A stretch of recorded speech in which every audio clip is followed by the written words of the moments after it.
Assalamualaikum warahmatullahi wabarakatuh. Salam sejahtera. Perkenalkan, nama saya Jusra Wesley Arjaya Saputri dengan NIM 203020702055. Saya dari jurusan Ilmu Administrasi Negara kelas A, Fakultas Ilmu Sosial dan Ilmu Politik, Universitas Palangkaraya. Video ini dibuat guna memenuhi tugas mata kuliah Bahasa Indonesia dengan dosen pengampu Ibu Dr. Misnawati, SPD MPD. Di dalam video ini saya akan membahas materi pertemuan perkuliahan ke-12, yaitu mengenai pengembangan paragraf. Apa aja sih yang akan kita pelajari di dalam pengembangan paragraf ini? Yang pertama itu ada kronologi, yang kedua ilustrasi, yang ketiga definisi, yang keempat analogi, yang kelima perbandingan dan pengustraan, yang keenam sebab akibat, yang ketujuh pembatasan satu persatu atau contoh, yang kedelapan repetisi, kemudian yang terakhir kesembilan kombinasi. Baik, langsung saja kita masuk ke materi. Yang pertama ada kronologi. Pengembangan paragraf secara kronologi atau alamiah disusun menurut susunan waktu, the order of time. Pengembangan paragraf secara kronologi ini pada umumnya dipakai dalam paragraf kisahan atau naratif dengan mengembangkan setiap bagian dalam proses. Pengembangan itu dilakukan dengan memberikan suatu peristiwa, membuat atau melakukan sesuatu secara berurutan, selangkah demi selangkah menurut peraturan waktu. Susunan itu dapat dikatakan sangat sederhana karena perincian bahan karangan dilakukan secara berurutan atau kronologis. Sering terjadi bahwa peristiwa pertama tidak begitu penting dan menarik sampai seluruh rangkaian peristiwa berkembang. Seperangkat kata dapat digunakan sebagai penanda peruntutan waktu itu, seperti pertama-tama, mula-mula, kemudian, sesudah itu, selanjutnya, dan akhirnya. Kemudian poin yang kedua itu ada ilustrasi. Pengembangan paragraf dengan ilustrasi digunakan dalam paragraf paparan atau ekspositoris untuk menyajikan suatu gambaran umum atau khusus tentang suatu prinsip atau konsep yang dianggap belum dipahami oleh pembaca.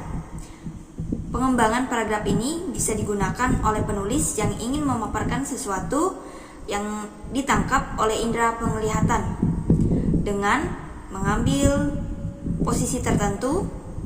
Pemaparan dimulai secara berurutan dari benda yang terdekat ke benda yang lebih jauh atau dalam letaknya, dari suatu ruang ke ruang yang lain. Kesinambungan antar bagian yang dipaparkan harus terjaga agar isi paragraf dapat dipahami dan diikuti oleh pembaca. Dalam paragraf ilustrasi, suatu keadaan digambarkan secara objektif. Pembaca diharapkan dapat memperoleh gambaran yang jelas tentang objek yang disampaikan. Kemudian poin yang ketiga ada definisi.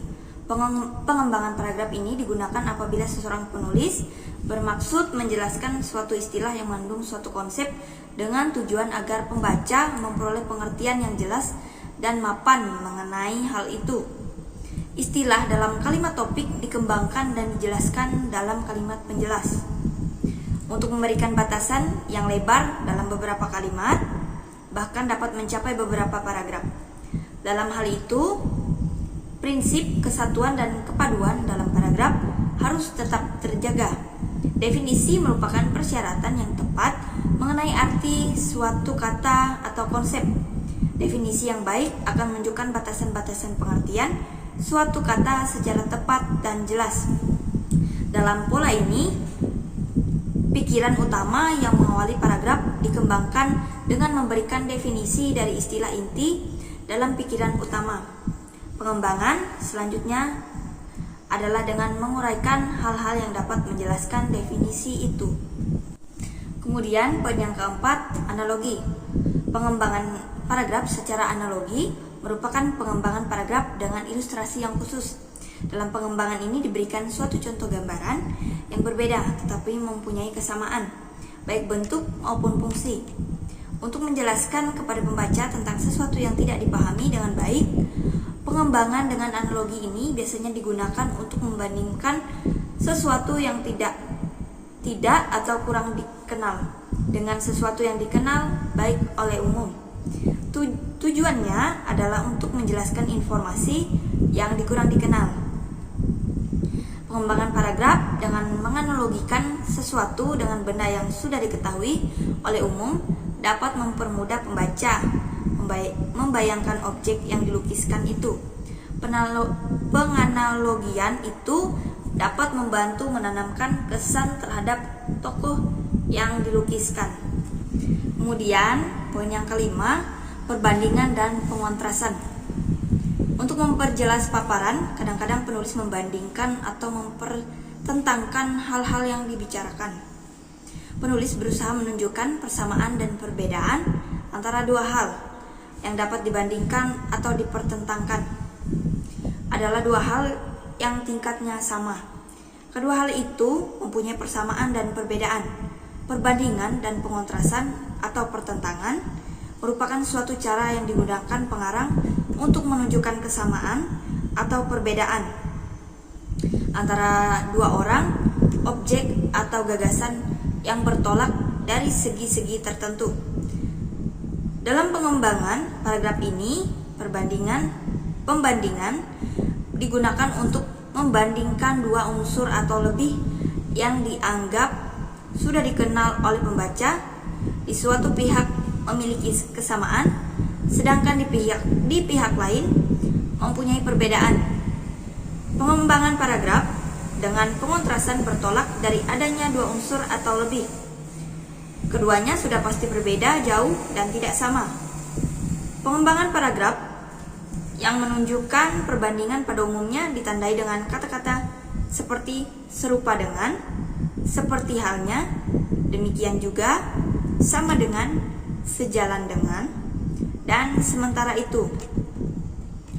Sementara itu, pengembangan paragraf yang menunjukkan pengontrasan pada umumnya ditandai dengan kata-kata yang mengandung makna pertentangan seperti akan tetapi, berbeda dengan, bertentangan dengan, lain halnya dengan, dan bertolak belakang dari. Kemudian poin yang keenam, sebab akibat. Dalam pengembangan sebab akibat, hubungan kalimat dalam sebuah paragraf dapat berbentuk sebab akibat. Dalam pengembangan ini, suatu paragraf mungkin berupa satu sebab dengan banyak akibat atau banyak sebab dengan satu akibat. Sebab juga dapat berfungsi sebagai pikiran utama dan akibat sebagai pikiran penjelas. Atau dapat juga sebaliknya.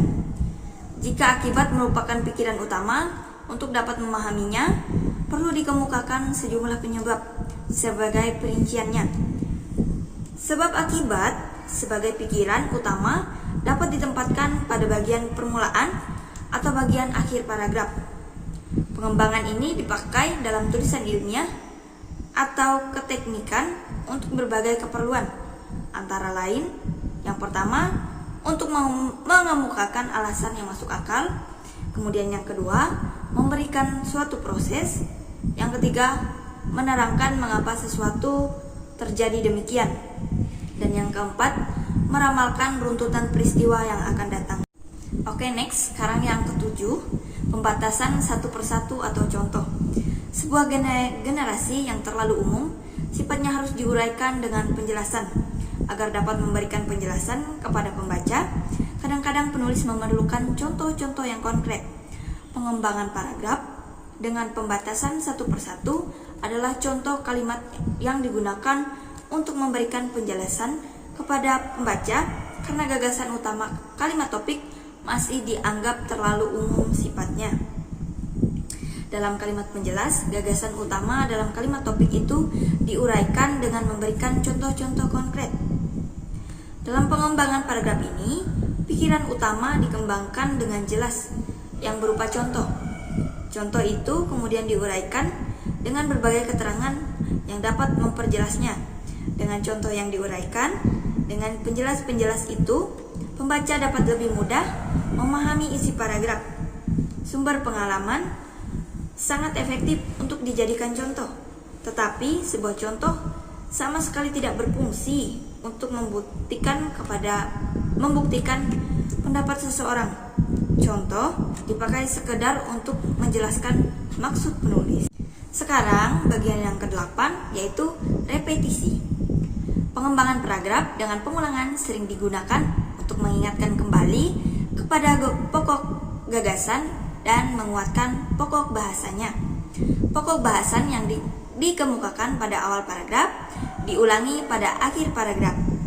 Sebagai simpulan, jadi jika kata atau gugus kata pada sebuah kalimat diulang pada kalimat berikutnya, pembaca diingatkan kepada informasi yang telah dibacanya. Dalam pengembangan paragraf secara repetisi ini, sebuah pokok bahasan ditampilkan secara berulang pada kalimat berikutnya. Cara pengembangan dengan pengulangan ini juga dapat dimaksudkan untuk menekankan pokok persoalan atau pokok bahasan dalam paragraf itu. Oke, sekarang poin yang ke-9, kombinasi. Pengembangan paragraf dengan pengulangan sering digunakan untuk mengingatkan kembali pada pokok gagasan dan menguatkan pokok bahasanya. Pokok bahasan yang dikemukakan pada awal paragraf diulangi pada akhir paragraf sebagai simpulan. Jadi, jika kata atau gugus kata pada sebuah kalimat diulang pada kalimat berikutnya, pembaca diingatkan kepada informasi yang pernah dibacanya. Dalam pengembangan paragraf ini juga dapat dilakukan dengan mengkombinasikan beberapa metode pengembangan. Pengembangan ini dapat dilakukan dengan memadukan repetisi, terutama repetisi kata kunci atau kata ganti dengan analogi. Pengembangan paragraf dengan kombinasi ini paling sering digunakan oleh penulis untuk menuangkan gagasan-gagasannya. Cara pengembangan ini memang paling mudah dilakukan. Oke, demikian pemaparan materi perkuliahan pertemuan ke-12 tentang pengembangan paragraf.